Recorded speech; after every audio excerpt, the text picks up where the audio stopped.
The core factors, when I used to think about disruption and used to work on disruption was there were like three conditions, right? I used to talk about. The first condition is, are you constantly questioning the assumptions on which you believe the world stands? And if those core assumptions are no longer valid, right? You still have time to act, but you can't if there were two other conditions. One, are you seeing revenue loss happening on customers going away because they're going to a different shift in the market? And are every asset that you hold that you've invested in, asset could be hardware, software, talent, is that becoming now a liability for you? I think when that happens, it is more often than not too late to change.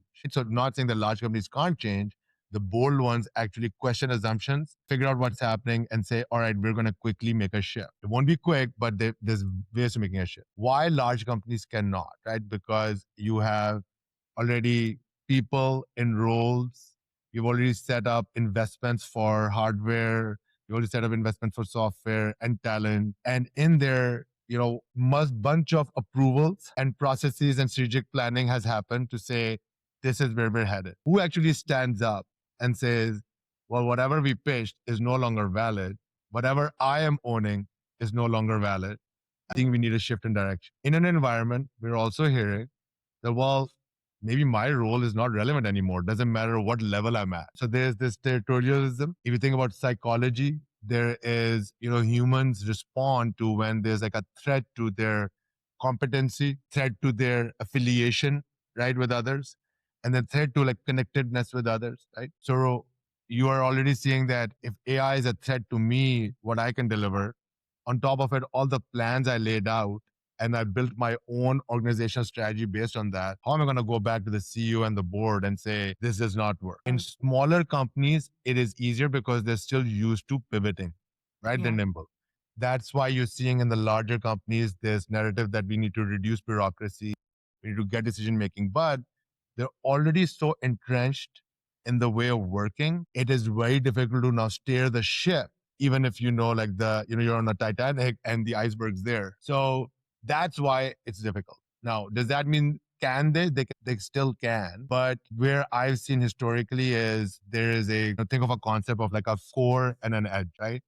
That each company has a core that they've established, that's their identity and the way they do business. And edge is the new way of doing it. In this case would be, being AI native. Generally what we've seen is where you don't try to get like a edge discovered and try to bring it back to the core. You keep them separate, get the edge to build.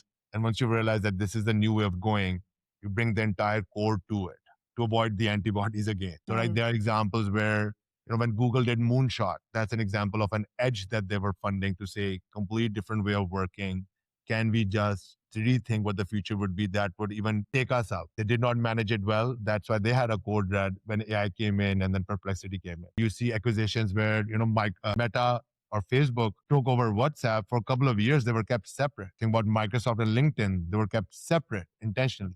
But eventually, the large company bureaucracy and who owns what power kicks in. You can, if you think of this as a brand new identity. The best example I know from the last recession, or at least the one that I studied and I was really, mesmerized by it, not paid by them at all, is Adobe. Right? When the last recession happened in 2008, 2009, you were in the business of selling CDs, right? Adobe, every software came through CDs. And at that time, the SaaS movement was happening that we should not sell CDs, put everything in the cloud, and we will reduce the cost for people. It's a recessionary environment, easier for CIOs and CFOs to say yes to this model. And they're like, but we just don't want to be in this model. Right? That's a model shift. But if we announce boldly right now, it's not going to happen. So they made an announcement in the heat of the recession. I think it was like $1.8 billion. They said, we're acquiring a company called Omniture and it's going to have zero synergy value. And I still remember, because I had a clip of it when I was studying this for my own like business strategy. Wall Street Journal, other gurus said they're doing something called web analytics and it has zero synergy value. This is ridiculous. Your business is tanking. You're trying to move to a SaaS model and then you made an acquisition that does not make sense. 3 years later, entire Adobe business moved to Omniture, which was, hey, we're about, since we know that you're going to use everything in the cloud, we're about analytics, digital marketing, insights, And then Gartner, I think they became the top quadrant for that. Now Wall Street Journal and the group said, oh, we knew this from day one. This is the new space of web analytics, and this is where the future is going to be, right? What they did is they did it very secretly in the sense that their public discussions were about we're moving to SaaS. We're going to change our metrics. We're going to educate Wall Street how you assess us. And they did a whole roadshow through the CEO. And secretly, right, just so that there's not much spotlight on them, they were building everything with Omniture, getting themselves ready, knew now this is time to scale.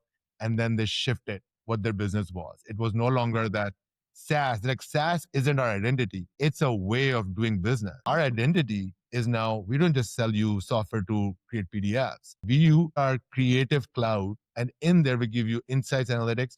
And now if you add AI to it to look at Adobe Premiere Pro and all of that, they are ready for the next thing as well, right? So that is probably the closest example or closest to my heart that I've seen from a large company. The rate of change we're seeing with the smaller companies right now, I think is just going to be so fast that that's why the AI colonizers are like, let's just buy the AI native and just catch up, right? But I'm bullish on the smaller companies also from a cultural aspect as well. I think the smaller companies understand that they need to think in a more future work orientation. People want flexibility. We don't want people to come in an inclusive environment. We know top talent also cares about this. They do not want heavily polished, leaders. They want authenticity. They want transparency. They want you to stand for something as well as part of the business and in there and take care of our burnout, right? So that's where I think smaller companies have easier ways to attract talent while also knowing that with AI, they don't need the tons of bodies and cash to scale that a previous business model used to. They can do that by having fewer people, but the right people and build the right culture around it so to sustain.